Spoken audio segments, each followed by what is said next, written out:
This is Drone Pilot MBA, the leading-edge podcast where top drone entrepreneurs learn to earn every time they take flight. It's time to acquire expert insights, proven strategies, and game-changing practices to profitably grow your drone service business.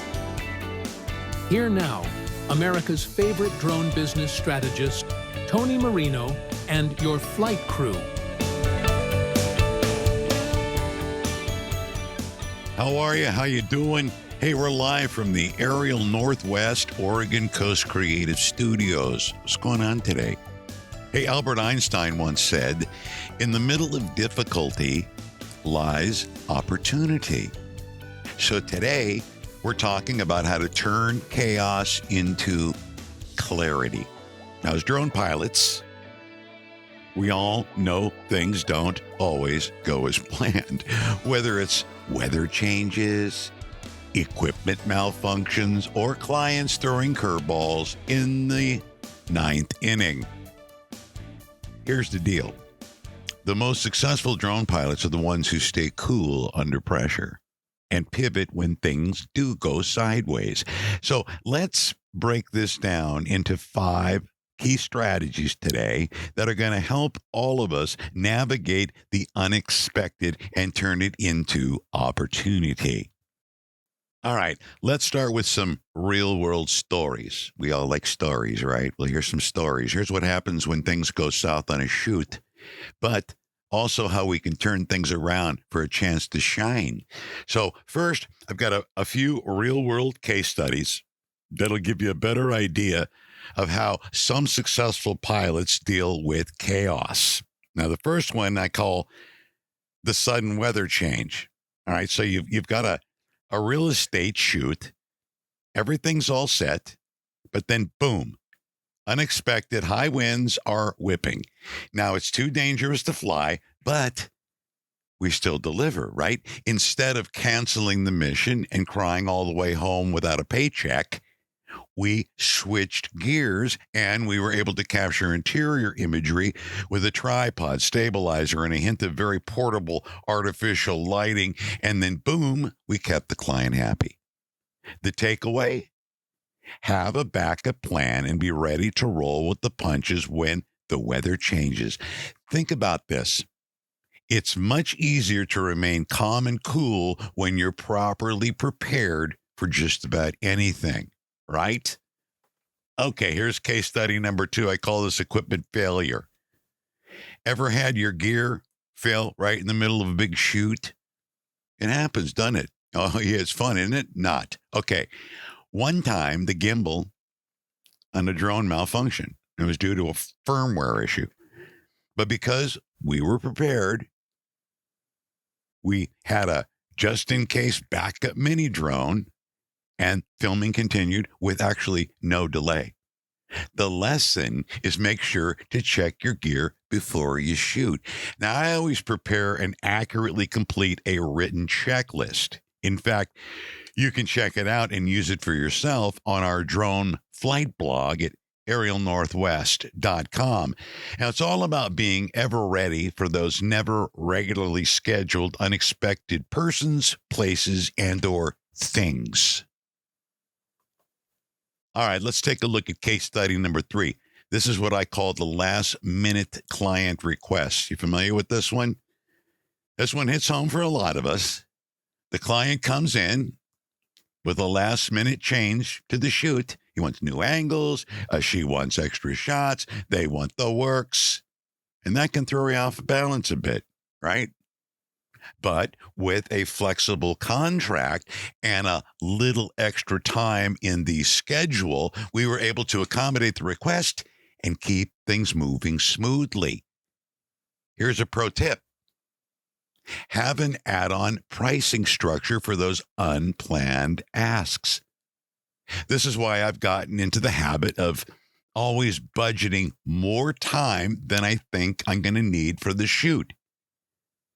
And what I do is I add on 1/3 extra time to account for the what ifs. For example, if the shoot is expected to take, say, 3 hours, I plan for 4 hours.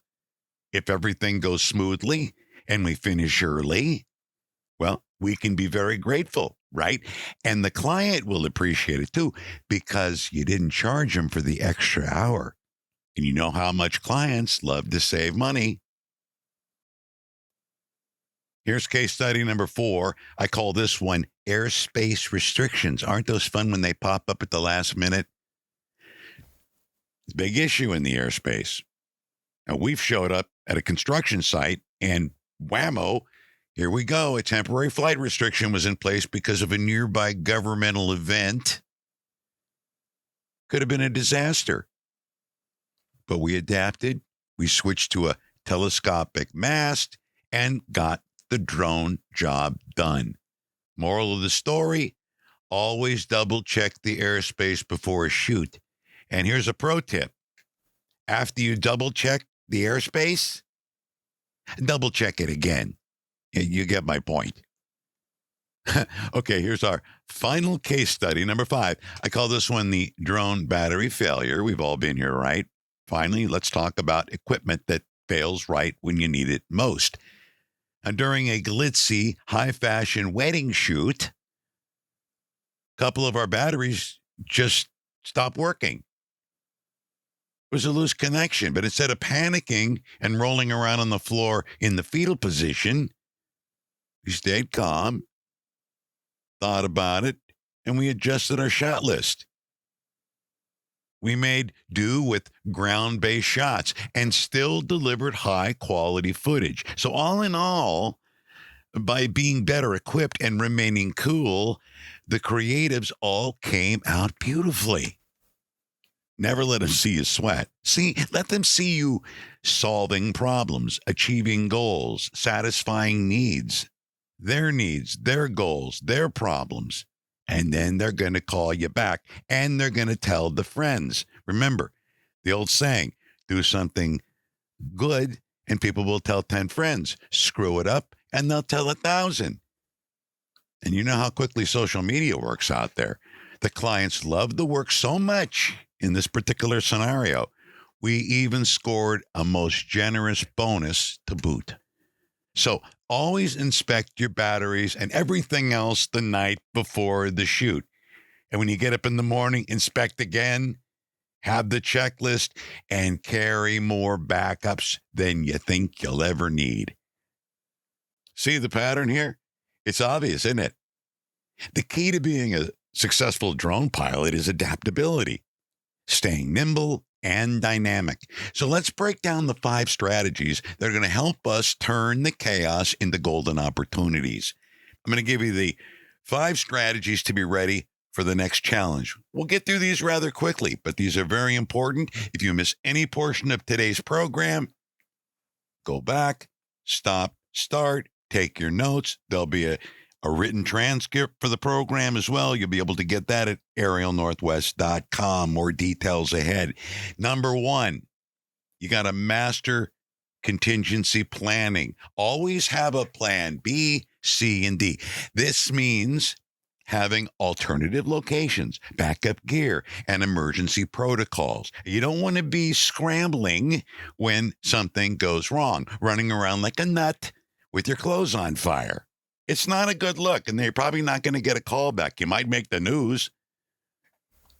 Anticipate the hurdles before they appear on the horizon. All right, that's 1. Master contingency planning. Number 2, weatherproof your workflow. Use multiple weather tracking tools to get a better sense of what's coming and with greater accuracy. That's why you don't just rely on one. And think about diversifying your services too for no-fly weather. The what ifs. If you're only offering aerial work and the weather turns ugly, what else can you provide to keep the client happy? That's weatherproofing your workflow. Number 3, stay agile with client expectations. That means you want to keep communication open with your clients. Let them know when things might shift and make sure your contract allows for flexibility. You don't want to get caught in a situation where some last minute change derails everything. Having structured add-on pricing for changes can also manage expectations and certainly prevent misunderstandings. And when it comes to bindable agreements, I take no shortcuts in this area. This is part of risk management. And if you'd like a free template of our aerial photography service agreement, shoot me an email. Hey, Tony, I'd like to get a copy of this thing. You can send it to info@aerialnorthwest.com. And I'm going to make sure you get a copy. All right, you can use it as a guide to help you prepare your first or even enhance your present drone service business contract. Now, there is one caveat. This is not the end all, okay? I strongly recommend that you always seek competent legal and accounting advice from professionals who are properly licensed to practice in these fields. All right. You might even ask a few of your friends who they use. All right. Word of mouth is good. You can trust those people a little more. Number 4, invest in redundant equipment. That means consider packing an extra drone. More batteries than you think you're going to need. Storage disks. I don't know how many of these I've snapped in half on location. Don't ask me how. Filters, two-way radios, and other critical accessories that you're probably going to need. You never know when something's going to crap out on you. And having the right ample backup's going to save you a ton of time, money, and overall utter frustration. And finally, number 5, turn problems into marketing gold. And here's where you get a chance to really shine. You want to document how you handle problems and then turn them into case studies for yourself, like in today's program, similar to what I'm doing.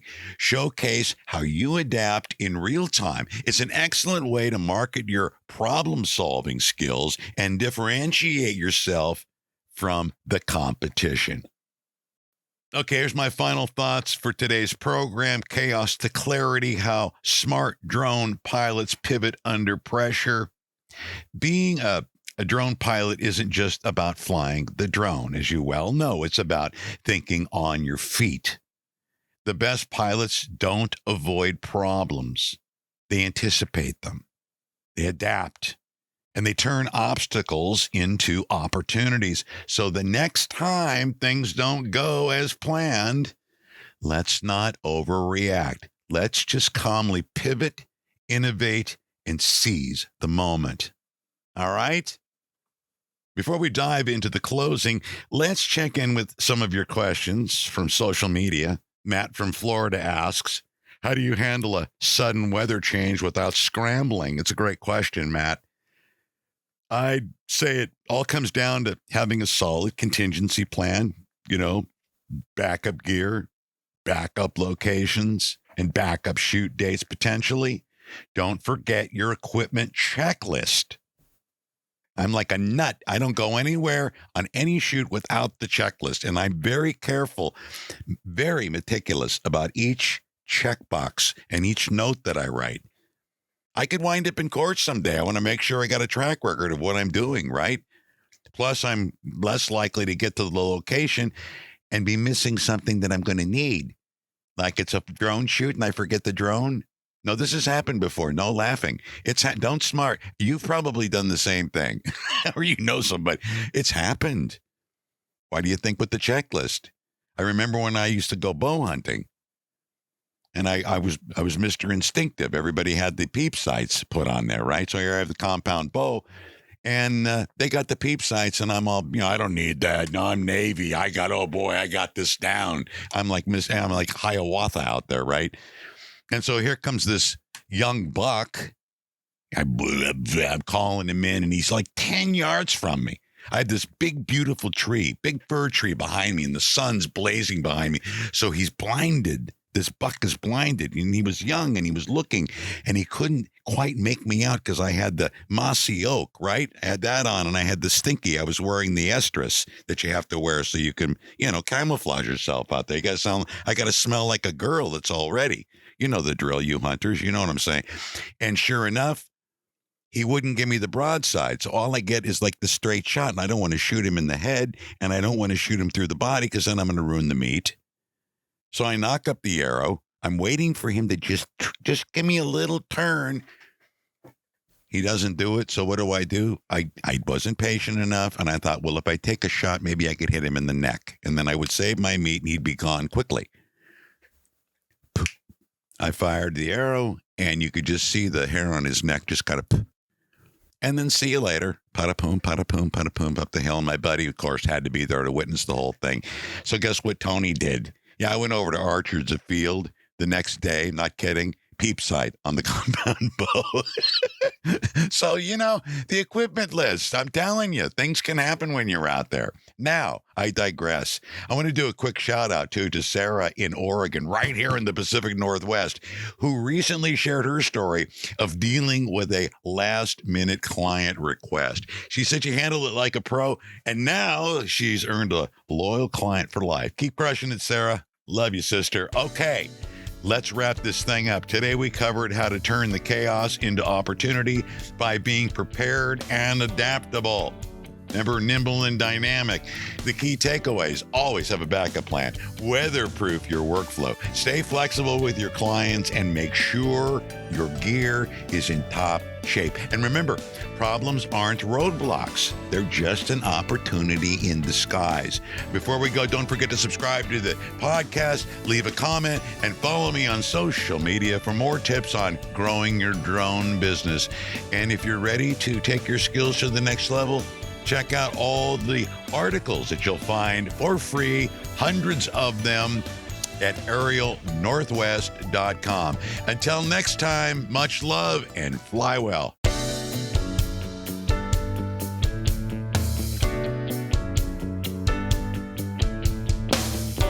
Thanks for joining us for this special podcast edition of Drone Pilot MBA with Tony Marino and your flight crew. Be sure to subscribe for more expert insights, proven strategies, and game-changing practices to profitably grow your drone service business. Get more free Drone Pilot business strategy resources by visiting aerialnorthwest.com. We'll see you again soon. Always be flying. Always be earning.